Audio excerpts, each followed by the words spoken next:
لا اقسم بیوم القیامہ ولا اقسم بالنفس اللوامہ ایحسب الانسان ان لن نجمع عظامہ. یہ سورت جو ہے بہت ہی حسین اور بہت منفرد سمجھیے کہ نمائندہ ایک سورت ہے قرآن مجید کی. اس کا جو خطاب کا انداز ہے، جو میں نے شروع میں آپ کو جو انٹروڈکٹری لیکچرز دیے تھے، کہ اس کا اسلوب جو ہے وہ خطابت کا ہے. قرآن کو ہم کہہ سکتے ہیں کہ it's a collection of divine orations، اللہ تعالیٰ کے خطبات، مجموعہ خطبات الہیہ. تو مختلف مواقع پر جیسے کہ خطیب کو خطبہ دیتا ہے تو اس طریقے سے اللہ تعالیٰ نے یہ صورتیں نازل کی ہیں. حضور پڑھ کر سناتے تھے تو آپ کا انداز بھی خطیبانہ ہوتا تھا. حدیث میں آتا ہے کہ جب آپ خطبہ دیتے تھے تو آپ کی آواز بلند ہو جاتی تھی، اعلیٰ صوتہ احمرت عیناہ، آنکھیں سرخ ہو جاتی تھی. اور آپ اس طریقے سے خطبہ دیتے تھے جیسے کہ کوئی سپہ سالار اپنے فوجیوں کو للکار رہا ہے، بڑھا رہا ہے کہ لڑو اور آگے بڑھو، یہ انداز ہوتا تھا. تو اس طرح کا خطبہ اس میں آپ دیکھیں گے ابھی بات ایک طرف ہو رہی ہے، ابھی کسی اور طرف ہو گئی، کبھی کسی طرف. تحویل الخطاب اس کے لیے بہت. پھر یہ کہ 4-6 آیتیں آئیں گی ایک خاص قسم کے آہنگ میں، خاص قسم کے قوافی تو ہم کو نہیں کہنا چاہیے، تو یہ آتے ہیں، وہی انہی حروف پر صورتیں ختم ہو رہی ہیں، وہی سٹائل ہے. پھر وہ سٹائل بدلے گا، پھر 4-6 صورتیں اس دوسرے انداز کی ہوگی، پھر 4-6 تیسرے انداز کی ہوگی. تو یہ آپ صورت جو ہے فصاحت و بلاغت میں بھی فلو بے انتہا ہے اور خطیبانہ انداز، اور اس میں تحویل الخطاب. پس منظر میں کیا ہے کہ وہ لوگ ہیں کہ جو انکار کریں کوئی قیامت نہیں ہو سکتی، کیسے ممکن ہے کہ جب کہ انسان مر چکے ہوں گے اور مٹی ہو جائیں گے پھر اٹھا دیا جائے، یہ ممکن نہیں ہے. تو اس کا جواب ہے جو دیا جا رہا ہے. لا اقسم بیوم القیامہ. لا یہاں پر ان کے خیالات کی نفی نہیں، میں قسم کھاتا ہوں قیامت کے دن کی. تمہیں شک ہے اور مجھے اتنا یقین ہے کہ میں قسم کھا رہا ہوں قیامت کے دن کی. ولا اور پھر نہیں، اقسم بالنفس اللوامہ، میں قسم کھاتا ہوں نفس لوامہ کی. نفس لوامہ کون سا نفس انسان میں جسے ہم ضمیر کہتے ہیں، کانشنس، ملامت کرنے والا دل. مائی کانشنس از بائٹنگ می، میرا ضمیر مجھے ملامت کر رہا ہے. کوئی آپ برا کام کرتے ہیں تو ضمیر اندر سے کوئی شے ہے، تو کیوں ہے یہ؟ اگر کوئی نیکی نہیں، بدی نہیں، تو یہ اندر کی خرش کیوں ہو جاتی ہے؟ اور اگر یہ نیکی ہے اور بدی ہے تو کوئی اس کا نتیجہ نکلنا چاہیے کہ نہیں؟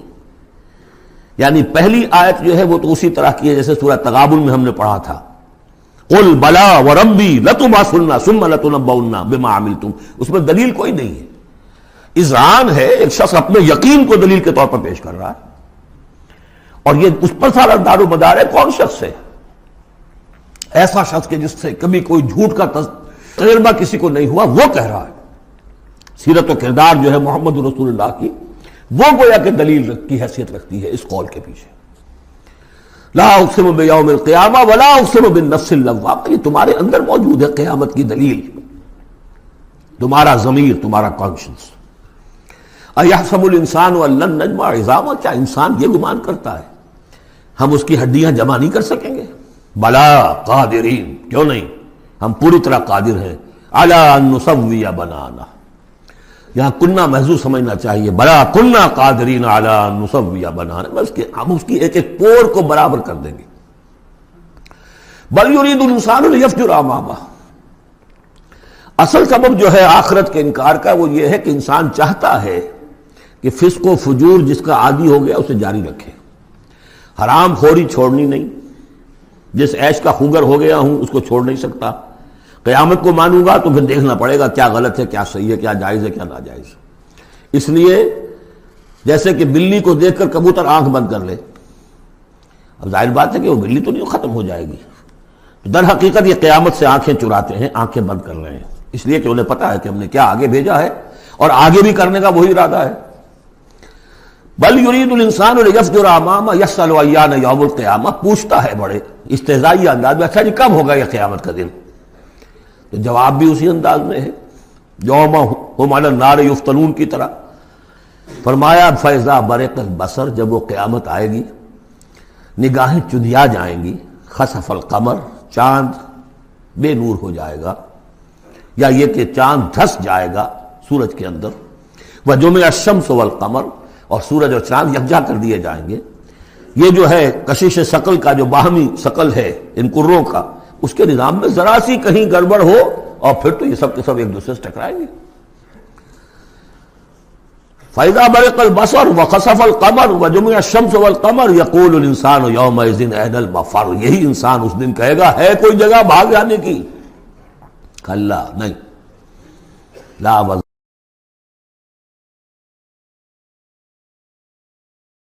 اپنے رب ہی کے حضور میں جا کھڑے ہونا ہے۔ يُنَبَّأُ الْإِنسَانُ يَوْمَئِذٍ بِمَا قَدَّمَ وَأَخَّرَ، اور جتلا دیا جائے گا انسان کو اس دن جو کچھ اس نے آگے بھیجا ہوگا، جو پیچھے چھوڑا ہوگا۔ ہم اعمال نیک ہوں یا بد ہوں، اس کا کچھ حصہ آگے بھیج دیتے ہیں اپنی زندگی میں، کچھ اس کے پیچھے جو اثرات چلتے ہیں اس کا حساب بھی بعد میں جاری رہتا ہے۔ وہ ڈیبٹ کریڈٹ جو ہے ہمارے کھاتے میں ہوتا رہے گا۔ تم نے یہ نیک کام شروع کیا تھا، آگے آگے پھیل رہا ہے، تو جو اور اس کام میں شریک ہے ان کا اجر بھی رہے گا، وہ پورا رہے گا، ان کے اجر میں سے کمی نہیں ہوگی، لیکن اتنا ہی حساب آپ کے کام میں بھی درج ہوتا رہے گا۔ اسی طریقے سے کسی نے برا کام شروع کیا تھا، جب تک جہاں تک اس کے اثرات جائیں گے تو انسان کو بتا دیا جائے گا یہ تو آپ نے اپنی موت سے پہلے آگے ہی بھیج دیا تھا، یہ تو آپ کے وہ اعمال ہیں، اور یہ ذرا وہ ہے پیچھے اس کے جو اثرات ہیں۔ بل الانسان علی نفسہ بصیرہ، اور انسان کو تو جتلانے کی ضرورت بھی نہیں ہوگی کہ بتایا جائے، ہر انسان کو خود معلوم ہوگا کہ میں کتنے پانی میں ہوں۔ انسان اپنے نفس پر خود بصیرت رکھتا ہے۔ وَلَوْ أَلْقَىٰ مَعَاذِيرَ، چاہے کتنے ہی وہ بہانے پیش کرے۔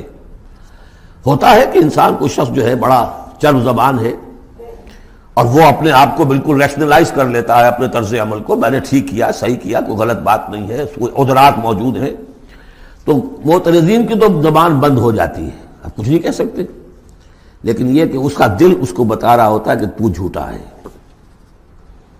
بل الانسان علی نفسہ بصیرہ ولو القیٰ معاذیرہ لا تحرک بہ لسانک لتعجل بہ، عجلت والا مضمون یہ بالکل ابتدا میں یہاں آیا تھا۔ اے نبی آپ اس قرآن کے، اب دیکھیے اب گفتگو حضور سے شروع ہو گئی۔ ابھی تک انسان جو منکرین تھے ان کی بات ہو رہی تھی، شروع میں امامہ، عظامہ، قیامہ، اور اس کے بعد بصر، قمر، مفر، وزر، مستقر، اب یہ پھر اس کے بعد بصیرہ، معاذیرہ، اب اس کے بعد اور بدل رہے ہیں۔ لا تحرک بہ لسانک لتعجل بہ، آپ اس قرآن کے ذریعے سے قرآن کے ساتھ اپنی زبان کو تیزی سے حرکت نہ دیں کہ جلدی سے آپ اس کو یاد کر لیں۔ ان علینا جمعہ وقرآنہ، ہمارے ذمے ہے اس کو جمع کر دینا اور پڑھوا دینا۔ جمع بھی کر دینا کہ اس میں سے کوئی حصہ جو ہے آپ بھولیں نہیں، اور قرآن بھی اس کی ترتیب بھی ہم بتاتے جائیں گے کہ اب جو وہی آئی ہے اس کو کہاں رکھنا ہے، تاکہ اس کی ترتیب معین ہو جائے۔ فَإِذَا قَرَأْنَاهُ فَاتَّبِعْ قُرْآنَهُ، پھر جب ہم پڑھوائیں اس کو جس ترتیب سے، اسی کی پیروی کیجیے گا۔ یہ ترتیب وہ ہے ترتیب مصحف جس کے تحت کے قرآن مرتب کیا گیا، اور ہم مانتے ہیں کہ یہ ترتیب نزول کی نہیں ہے، نزول کے ساتھ ہی اللہ تعالیٰ کا حکم آتا تھا کہ اب یہ وہی فلاں جگہ ہوگی۔ ثم ان علینا بیانہ، پھر ہمارے ذمے ہے اس کو واضح کر دینا بھی، جیسے کہ ہم دیکھ چکے ہیں قرآن مجید کی تبیین کرتا ہے۔ سورہ نساء میں دو احکام کے بارے میں آئے گا، یستفتونک، اور حالانکہ وہ حکم آ چکا ہے سورہ نساء میں پہلے، لیکن لوگوں نے سوال کیا قل اللہ یفتیکم فی الکلالہ، تو جاؤ اللہ واضح کر دیتا ہے، تم پر ابھی واضح نہیں ہوئی کلالہ کی بات، لو واضح کر دیتا ہے۔ تو قرآن کے اندر بھی بعد میں واضح کر دی گئی چیزیں، اور یہ کہ پھر حدیث جو ہے سب سے بڑی شے ہے کہ جو اس کی بیان کرنے والی ہے۔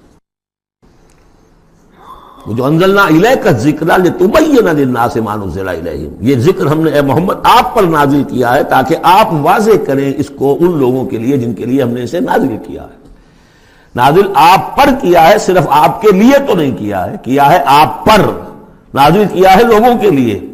اب ان کو واضح کرنا، اس کے اندر کہیں اگر کوئی اشکال ہو تو اسے حل کرنا، کہیں کوئی اگر اجمال ہے تو اس کی تفصیل بیان کرنا، یہ آپ کا کام۔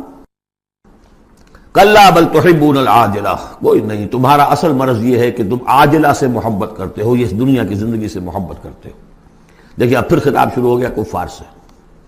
وتذرون الآخرہ، اور آخرت کو تم چھوڑ دیتے ہو، نظر انداز کر دیتے ہو۔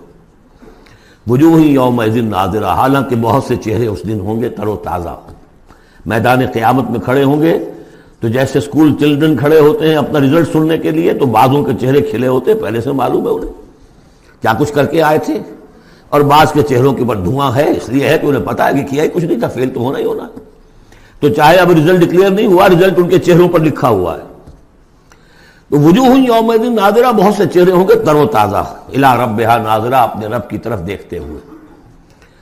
اس میں بعض لوگوں نے یہ کہا ہے کہ ناظرہ سے مراد ہے انتظار کر رہے ہوں گے اپنے رب کی رحمت کا، اس لیے کہ رؤیت باری تعالیٰ جو ہے وہ تو ممکن نہیں ہے کہ میدان حشر میں ہو جائے، لیکن میرے نزدیک انہی حضرات کی رائے زیادہ صائب ہے جو سمجھتے ہیں کہ رؤیت ہوگی۔ اہل ایمان کو عین میدان حشر میں بھی ایک درجے کی رؤیت باری تعالیٰ سے مشرف کیا جائے گا۔ یہ مضمون آ جائے گا سورہ مطففین میں، واضح ہو جائے گا۔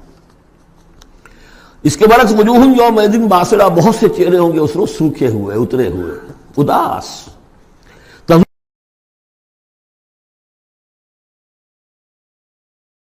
کی ریڑھ کی ہڈیاں توڑ کے رکھ دے گا۔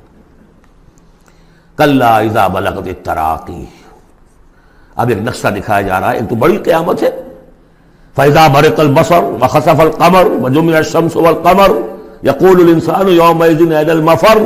ایک تو وہ ایک قیامت ہے جو فرد کی قیامت ہے، موت جب آتی ہے، قیامت صغریٰ۔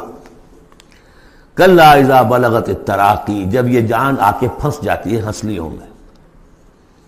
وقیل من راق، کہا جاتا ہے کوئی جھاڑ پھونک کرنے والا۔ بڑے بڑے ریشنلسٹ بھی اس مرحلے پر آ کر، بابا ڈاکٹروں نے جواب دے دیا، حکیموں نے جواب دے دیا، چلو کوئی تعویذ گنڈا کچھ ہو کہیں سے، کوئی جھاڑ پھونک کوئی تو ہو، کسی طریقے سے ہو، تو آخری درجے میں وہ بھی انسان چیخ پکار کر لیتا ہے، قیل من راق، ہے کوئی جھاڑ پھونک نہ کرنے والا۔ وظن انہ الفراق، اور گمان ہو گیا اس کو کہ اب تو فراق ہے، جانا ہے، یہ گھر بھی چھوڑنا ہے جو بڑے چاؤ سے بنایا تھا، اور یہ آل اولاد کو بھی چھوڑ کر جانا ہے۔ والتفت الساق بالساق، اور وہ جو جان کندنی کا عالم ہوتا ہے تو پنڈلی پنڈلی سے لپٹ رہی ہے، جان نکلنی شروع ہوتی ہے جسم کے نچلے حصے سے۔ الی ربک یومئذ المساق، اس دن تو تمہیں اپنے رب ہی کی طرف دھکیلے جانا ہے۔ پھر بدل گئے قوافی، فلا صدق ولا صلی، تو نہ اس نے تصدیق کی نہ نماز پڑھی، ولیکن کذب وتولی، بلکہ جھٹلا دیا اور پیٹھ موڑ لی۔ تصویر لفظی ہے جو نقشہ اس وقت ہوتا تھا۔ ثم ذهب الى اهله يتمطى، اور پھر چلا اپنے گھر والوں کے پاس اکڑتا ہوا جا رہا ہے۔ حضور کی بات کو تو نظر انداز کر دیا، امشو، چلو چلو یہاں سے، واسبروا علی آلہتکم، صبر کرو، جا کے جمے رہو اپنے آلہہ پر۔ ذهب الى اهله يتمطى اولى لك فاولى ثم اولى لك فاولى، افسوس ہے تجھ پر اور افسوس ہے تجھ پر اور پھر افسوس ہے تجھ پر اور پھر افسوس ہے تجھ پر۔ ایحسب الانسان ان یترک سدی، کیا انسان یہ سمجھتا ہے کہ اسے یوں ہی چھوڑ دیا جائے گا، کوئی باز پرس نہیں، کوئی حساب کتاب نہیں، کوئی جواب طلبی نہیں، کوئی اجر نہیں، کوئی سزا نہیں، کوئی جزا نہیں۔ الم یکن نطفۃ من منی یمنی، کیا نہیں تھا وہ ایک گندے پانی کی بوند جو ٹپکائی گئی۔ ثم کان علقا، پھر وہ ایک جوک کے مانند تھا کہ جو رحم مادر کی دیوار کے ساتھ چمٹی ہوئی تھی۔ علقۃ فخلق فسوی، پھر اسی کو اس نے بنایا، اسی میں نقش و نگار بنا دیے، اسی میں آنکھیں آ گئیں، اسی میں کان آ گئے، اسی میں کیا کیا بنایا۔ فی ظلمات ثلاث، تین پردوں کے اندر۔ فجعل منہ الزوجین، اسی سے بنا دیے، کسی کو نر، کسی کو مادہ، کسی کو مؤنث، کسی کو مذکر۔ الیس ذلک بقادر علی ان یحیی الموتى، عقل کے اندھو یہ سوچو، وہ ہستی جو یہ سب کچھ کر رہی ہے وہ اس پر قادر نہیں ہوگی کہ مردہ کو زندہ کر دے؟